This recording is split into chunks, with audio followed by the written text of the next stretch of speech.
जी तो दोस्तों, आप देख रहे हैं स्टडी प्लैनेट ऑफिशियल। आज हम बात करने वाले हैं पीपीएससी के एग्ज़ाम से रिलेटेड पेडागोजी सेक्शन की। पेडागोजी जो है ये सेक्शन वेरी इंपॉर्टेंट होता है आपके किसी भी पीपीएससी के एग्ज़ाम के लिए। अगर आप ख़ास तौर पे लेक्चरर या टीचिंग की जॉब के लिए अप्लाई करते हैं, बेशक वो हेड मास्टर की हो, ईएसटी, पीएसटी, ईएससी या फिर 17-16 स्केल में। क्योंकि अगर आप केमिस्ट्री में स्पेशलाइजेशन है आपकी, फ़िज़िक्स में स्पेशलाइजेशन है आपकी, या मैथ में स्पेशलाइजेशन है आपकी, तो वो भी पेडागोजिकल सेक्शन जो है वो 10% या 20% लाजमी आता है। तो इसलिए इस पर वीडियो बनाना मैंने ज़रूरी समझा। चलते हैं अपने पेडागोजी के इम्पोर्टेंट जो मोस्ट इम्पोर्टेंट एमसीक्यूज़ है उनकी तरफ। ठीक है जी फर्स्ट है जी, pedagogy is the study of education, teaching methods, learning process, guiding students. तो इसका आंसर है टीचिंग मेथड्स। टीचिंग मेथड जो है पेडागोजी एक्चुअली टीचिंग मेथड है जो आप क्लासरूम में यूज़ करते हैं बच्चों को पढ़ाने के लिए, तो वो पेडागोजी कहलाता है। Pedagogy relates to teaching methods. Next MCQs. अच्छा जी, in pedagogy computer is use to motivate the learner, to provide feedback, to interact with the learner, to for all the above.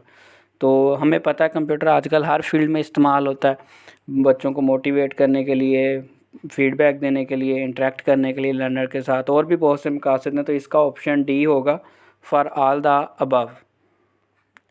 Next MCQ जी, most important work of teacher is to organise teaching work, to evaluate the students, to deliver lectures in the class. Option D है to take care of children. तो इसका answer है to organise teaching work. Teaching work को organise करना सबसे important task है किसी teacher के लिए। ठीक है जी, सबसे अहम जो है काम उसका टू ऑर्गेनाइज टीचिंग वर्क है। If a child has mental age of 5 years and chronical age of 4 years, then what will be the IQ of child। ठीक है जी, अगर वो कह रहा है 5 साल बच्चे की मेंटल एज है किसी भी बच्चे की, और उसकी क्रोनिकल एज जो है वो 4 साल है, तो उसका IQ लेवल क्या होगा। तो आपको मैं बताता चलूँ यहाँ पे कि IQ लेवल जो है वो कैलकुलेट करने का एक फार्मूला है, जिसमें हम mental age divided by chronical age multiply by 100। फिर सुन लें, mental age divided by chronical age multiply by 100। तो हम 5 को 4 से डिवाइड कर देंगे, मल्टीप्लाई 100 से कर देंगे, तो आपका आंसर इसका 125 आ जाएगा, ए ऑप्शन। ठीक है जी, बेशक आप कैलकुलेट करके देख लें। कोई भी क्वेश्चन हो उसकी अगर IQ आपका पूछा जाए आपसे, तो आपने उसकी मेंटल एज को डिवाइड कर देना है दूसरी क्रोनिकल एज से, और मल्टीप्लाई उसको कर देना है 100 से, तो आपका आंसर आ जाएगा। न्यूमेरिकल वैल्यूज़ चेंज भी हो सकती हैं जी। तो नेक्स्ट,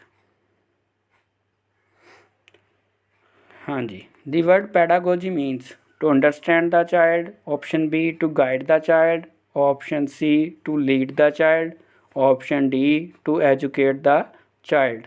तो इसका आंसर है to lead the child. Pedagogy मतलब टू लीड द चाइल्ड। ये आपका ऑप्शन बन गया C. Teachers should present information to the students clearly and in interesting way and relate this new information to the things students don't know, already know। Option C willing to know, या फिर option D not willing to know। वो कह रहा है teacher को आपको information जो है टीचर को प्रेजेंट्स करनी चाहिए स्टूडेंट के सामने बिल्कुल क्लियर और इंटरेस्टिंग तरीके से, और उन चीज़ों से उस इन्फॉर्मेशन को रिलेट करना चाहिए जो वो पहले से जानते हों, ऑलरेडी नो, ताकि अगर वो पहले से जानते होंगे तो उनको वो जो नई चीज़ उस दिन वो पढ़ रहे हैं वो उनको समझने में आसानी होगी, क्योंकि उनके पास उसका प्रीवियस नॉलेज मौजूद होगा। तो आपने जो चीज़ उसको पढ़ानी है जो वो ऑलरेडी नो है, प्रीवियस उससे रिलेटेड चीज़ है, वो बच्चे को बतानी है ताकि उनकी बेटर अंडरस्टैंडिंग हो सके, उनको टॉपिक वाज़ेह और क्लियर समझ आ सके। तो इसके था जी ऑलरेडी नो, जो वो पहले से जानते हैं उस चीज़ से आपने अगले टॉपिक को रिलेट करना होता है, और यही एक अच्छा टीचिंग मेथड है। Next, the field of the study concerned with the construction of thought processes called remembering, problem solving, decision making is called। जहाँ पे भी थॉट का प्रोसेस आ जाए ना मोस्टली, वहाँ आपको मैं बताता चलूँ आंसर मोस्टली, लाजमी नहीं, मोस्टली बता रहा हूँ, कॉग्निटिव होता है। ठीक है, इसका आंसर है जी education, pedagogy, cognitive development, epistemology. तो इसका answer cognitive development, C option, cognitive development. ठीक है, next, education is a process in which knowledge and skills are transferred. वो कह रहा है एजुकेशन एक प्रोसेस है जिसमें नॉलेज और स्किल जो है ट्रांसफ़र होती हैं। कैसे? From few person to few person, from a few person to large number of people, from a few person to the next generation, और ऑप्शन डी है from a generation to next generation. तो इसका answer है from a few person to the next generation. कुछ लोगों से पूरी अगली जनरेशन तक का ट्रांसफ़र होने का अमल, स्किल्स का या नॉलेज का ट्रांसफ़र होने का अमल एजुकेशन कहलाता है। अच्छा जी, a scoring guide use to evaluate the quality of students is known as rubrics, checklist, inventories, rating scales, और इसका आंसर है जी रूब्रिक्स। जो आपको एक तो एमसीक्यूज़ होते हैं ना आपके, उसको चेक करने के लिए आपको की दी जाती है, पहले का ए दूसरे का सी, लेकिन जो आपको शॉर्ट क्वेश्चन और लॉन्ग क्वेश्चन को पेपर को चेक करने के लिए एक शीट दी जाती है जिस पे लिखा होता है अगर बच्चे ने यहाँ से यहाँ तक स्टेप को फॉलो किया हुआ है, लिखा हुआ है, तो उसको इतने मार्क्स अलाट करें टोटल में से, उसको हम रूब्रिक्स कहते हैं। क्या कहते हैं जी? रूब्रिक्स। ऑप्शन ए, ये देखें ऑप्शन ए रूब्रिक्स, सॉरी। अच्छा जी, नेक्स्ट है जी, the more parts of your brain you use the more likely you are to dash information. आप जो ब्रेन का ज़्यादातर पार्ट जो यूज़ करते हैं वो क्या करने के लिए यूज़ करते हैं? इन्फॉर्मेशन को यूज़ करने के लिए, मिस करने के लिए, मिस यूज़ के लिए, रिटेन के लिए। तो इसका आंसर है रिटेन। रिटेन होता है जो आपने इन्फॉर्मेशन कैरी की हुई है उसी को मेंटेन रखना, उसको याद रखना, रिमेंबर रखना, उसको अपनी मेमोरी के अंदर सेव रखना। तो ज़्यादातर हमारा हिस्सा जो होता है वो रिटेन करने में यूज़ हो रहा होता है इन्फॉर्मेशन को। ये देखें इसका आंसर आ गया written. Next, which of the following is not the tool for formative assessment in scholastic domain. ठीक है जी, तो कौन सा पार्ट नहीं है जी जो कि फॉर्मेटिव असेसमेंट में आता है? Conservation skills, conversation skills, multiple choice questions, projects, या फिर ओरल क्वेश्चंस। तो इसका आंसर है प्रोजेक्ट्स। फॉर्मेटिव असेसमेंट और असेसमेंट की टाइप्स हम इंशाल्लाह नेक्स्ट वीडियो में सारी डिस्कस करेंगे कि कितनी होती हैं, किस टाइप की होती हैं, क्या क्या होता है इनमें।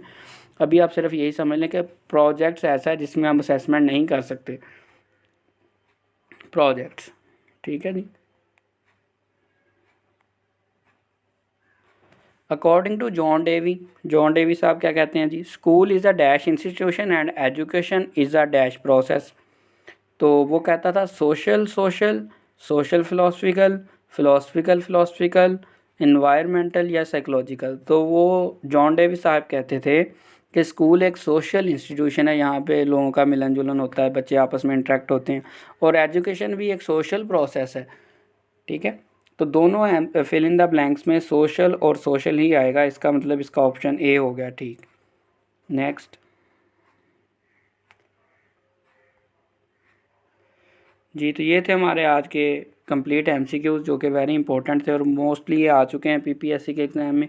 इस तरह हम पेडागोजिकल सेक्शन के ऊपर मज़ीद आगे 7 से 8 वीडियोज़ और बनाएंगे। उसके बाद हम एजुकेशन के बाकी टॉपिक्स जो हैं जैसे असेसमेंट है और बाकी चीज़ें हैं, मोटिवेशन थ्योरीज़ है, ये सारी चीज़ें डिस्कस करेंगे उसके बाद। अभी कुछ वीडियोज़ हम अपलोड कर देंगे पेडागोजी सेक्शन से रिलेटेड। Thanks for watching. मज़ीद प्रिपरेशन के लिए आप हमारे चैनल को सब्सक्राइब लाजमी कर दीजिएगा। मिलते हैं इंशाल्लाह अपनी नेक्स्ट वीडियो में। You are watching study planet official. अल्लाह हाफिज़।